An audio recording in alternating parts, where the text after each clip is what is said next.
لما تحب إليه. بسم الله الرحمن الرحيم. اللہ اکبر. یہ مہینہ صرف اور صرف روزہ رکھنے کا مہینہ نہیں ہے، اور پھر روزہ رکھنے کے بعد یہ روزہ صرف اور صرف بھوک اور پیاس کا نام نہیں ہے۔ اس مہینے کو اگر دیکھا جائے تو مہینہ صرف اور صرف روزہ رکھنے کا مہینہ نہیں ہے،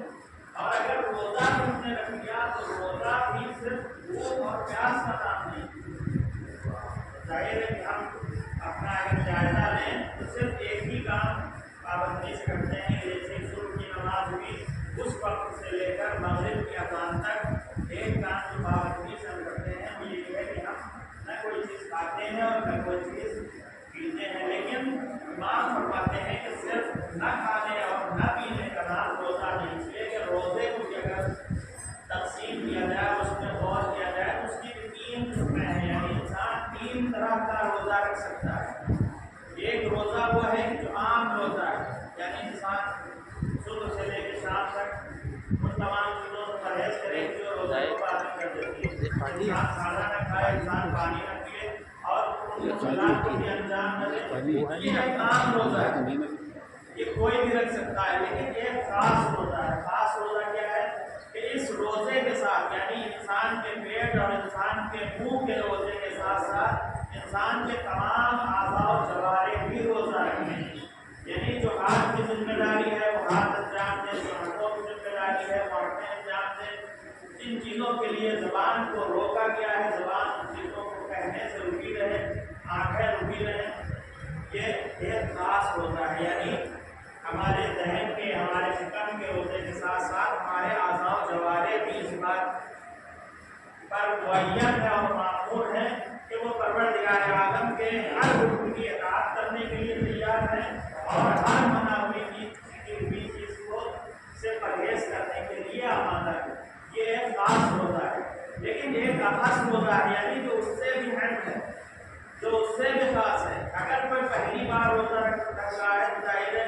وہ پہلا روزہ رکھ سکتا ہے، یعنی جو عام روزہ ہے۔ لیکن اگر کوئی دوسرے سال روزہ رکھ رہا ہے، تیسرے سال روزہ رکھ رہا ہے، چوتھے سال روزہ رکھ رہا ہے تو وہ خاص روزہ رکھ سکتا ہے۔ لیکن ایک انسان کے جو 20 سال سے روزہ رکھتا چلا آ رہا ہے اگر پہلے ہی مرحلے میں اٹکا رہے تو اس کا مطلب یہ ہے کہ روزوں کا اثر ہماری زندگی کے اوپر نہیں ہوا، یعنی جس مرحلے سے جس سینے سے ہم نے شروع کیا تھا ابھی اسی سینے پر اسی پہلے سینے پر ہم آج تک کھڑے ہوئے ہیں، یعنی بچپنے سے جس روزے کا ہم نے اہتمام کیا تھا، یعنی نہ پانی پئیں گے اور نہ کھانا کھائیں گے، یہ کام تو ایک بچہ بھی کرتا ہے۔ 20 سال 30 سال گزر جانے کے بعد ہم نے تبدیلی کیا، یعنی اگر ہم نے دوسرے مرحلے کو حاصل نہیں کیا تو پھر ان روزہ رکھنے کا ہمارے اوپر کوئی اثر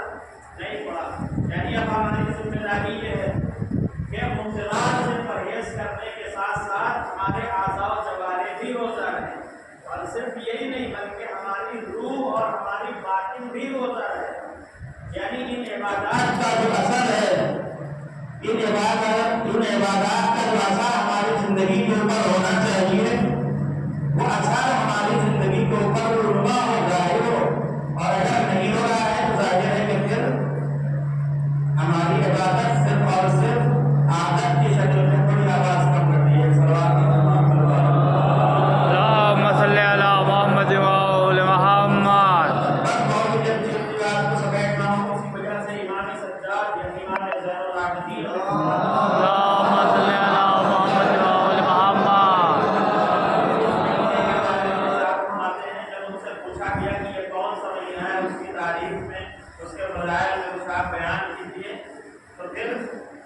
امام شاہرخ نے یہ نہیں کہا کہ یہ وہ مہینہ ہے جس میں انسان روزہ رہتا ہے، صرف ایک لفظ کے ذریعے سے تعریف نہیں کی یہ وہ مہینہ ہے جس میں انسان روزہ رہتا نہیں، بلکہ ارشاد فرمایا یہ وہ مہینہ ہے جو شہر الصیام، یہ روزہ رکھنے کا مہینہ ہے۔ اور اس کے بعد ارشاد فرمایا وشہر التنظیف، انسان کو اپنے آپ کو پاک و پاکیزہ بنانے کا مہینہ ہے۔ اور اس کے بعد ارشاد فرمایا وشہر الاسلام، اور یہ مہینہ اسلام کا مہینہ ہے، یعنی جو اسلام کے اصول ہیں، جو اسلام کے فروع ہیں ان کو ثابت کرنے کا اور اس پر عمل کرنے کا مہینہ ہے۔ تنزیز کا مہینہ ہے، یعنی جس طرح سے اگر کسی چیز میں کوئی ملاوٹ ہو جائے تو کسی خاص پیمانے کے ذریعے سے، کسی خاص مشین کے ذریعے سے، کسی خاص معیار کے ذریعے سے اس کی ملاوٹ کا پتہ لگایا جاتا ہے، اسی طرح سے ماہ رمضان کا مہینہ انسان کی ملاوٹ کا پتہ لگانے کا مہینہ ہے، اور اس میں جو ملاوٹیں اس کی ہو گئی ہیں ان چیزوں کو الگ کرنے کا، یعنی جو انسان اپنے آپ کو خالص کرے اس مہینے میں انسان پروردگار عالم کی اطاعت کے ذریعے سے، اس کی عبادت کے ذریعے سے اپنے آپ کو خالص بنا سکتا ہے۔ اسی لیے جو قرآن مجید کی آیت ہے اس کو اگر آپ دیکھیں گے جو خود ماہ رمضان کے سلسلے میں بیان ہوئی ہے، جس میں ارشاد ہوتا ہے کہ شاہ رمضان کچھ وہ دعا جس میں جو نماز کے بعد آپ طور پر پڑھی جاتی ہے، یا علیم یا حکیم، یا اگر سورہ نام اللہ، یا اس کے علاوہ جو قرآن مجید کے سلسلے میں اور شاہ رمضان کے سلسلے میں جو آیتیں وارد ہوئی ہیں اس میں آپ اگر غور کریں تو اس میں ماہ مبارک رمضان کی تعریف اس لفظ کے ذریعے سے نہیں کی گئی ہے کہ شہر رمضان وہ مہینہ ہے کہ جس میں پروردگار عالم نے روزے کو واجب کیا ہے، بلکہ ارشاد ہوتا ہے شہر رمضان الذی انزل فیہ القرآن۔ یہ نہیں اللہ نے کہا ہے کہ یہ مہینہ وہ مہینہ ہے کہ جس میں تمہارے اوپر روزے کو فرض کیا گیا ہے، بلکہ یہ وہ مہینہ ہے کہ جس میں پروردگار عالم نے قرآن مجید کو نازل کیا ہے۔ یعنی اگر رمضان کا مہینہ آ گیا صرف روزہ رکھ لینا ہماری ذمہ داری نہیں ہے، بلکہ قرآن مجید چونکہ اس مہینے میں نازل ہوا ہے، لہٰذا جتنے بھی وظائف اور جتنی بھی ذمہ داریاں قرآن مجید کے ذریعے سے انسان کے اوپر واجب قرار دی گئی ہیں اور جن محرمات سے بچنے کی انسان کے لیے تاکید کی گئی ہے، اگر ان تمام چیزوں پر انسان عمل کر رہا ہے تو انسان کا روزہ مؤثر ہے، انسان کی عبادت مؤثر ہے، انسان کی نماز انسان کے لیے مؤثر اور فائدہ مند ہے، اور اگر ان تمام چیزوں پر عمل کرتا ہوا نظر نہیں آ رہا ہے تو پھر امام علی علیہ السلام کے ماحول میں بہت سے لوگ روزہ بھوک اور پیاس کے سوا کچھ نہیں ہوتا۔ پروردگار ہم سب کو حقیقی روزہ داروں میں شمار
حضرت عیسیٰ علیہ السلام نے اعلان کر دیا، بتا دیا کل بن جائے گا،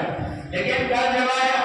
تو وہ ٹہلتا ہوا نظر آیا۔ لوگوں نے آ کر پوچھا حضرت عیسیٰ علیہ السلام سے کہ آپ نے فرمایا کہ کل بن جائے گا لیکن یہ تو زندہ ہے۔ حضرت عیسیٰ علیہ السلام نے اس کو اپنے پاس بلایا اور اس سے پوچھا کہ تم یہ بتاؤ تم نے کون سا ایسا کام کیا ہے کہ جس کام کی وجہ سے پروردگار عالم نے تمہاری موت کو زندگی میں تبدیل کر دیا ہے،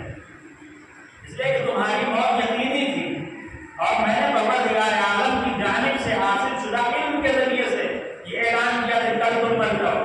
لیکن تم نے کچھ نہ کچھ ایسا کیا ہے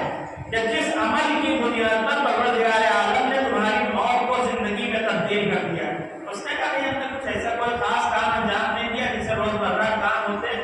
یعنی انسان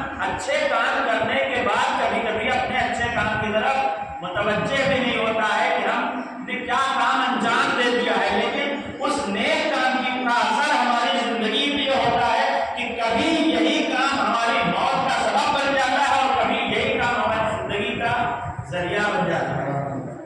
ایک ہی کام۔ لیکن انسان اس کی طرف متوجہ بھی، اس نے بہت سوچنے کے بعد کہا کہ ہاں ایک کام ہم نے کیا تھا، اور وہ یہ تھا کہ جب میں گھر پہ پہنچا تو دیکھا ایک بھوکا سامنے بیٹھا ہوا ہے اور اس نے کھانے کا مطالبہ کیا، تو ہمارے پاس جتنا بھی کھانا تھا اس کا آدھا حصہ اس کو دے دیا اور آدھا حصہ میں نے لے لیا۔ حضرت عیسیٰ علیہ السلام مسکرائے اور آواز دی، یہی وہ عمل تھا کہ جس کی وجہ سے پروردگار عالم نے تمہاری موت کو زندگی میں تبدیل کر دیا۔ پوری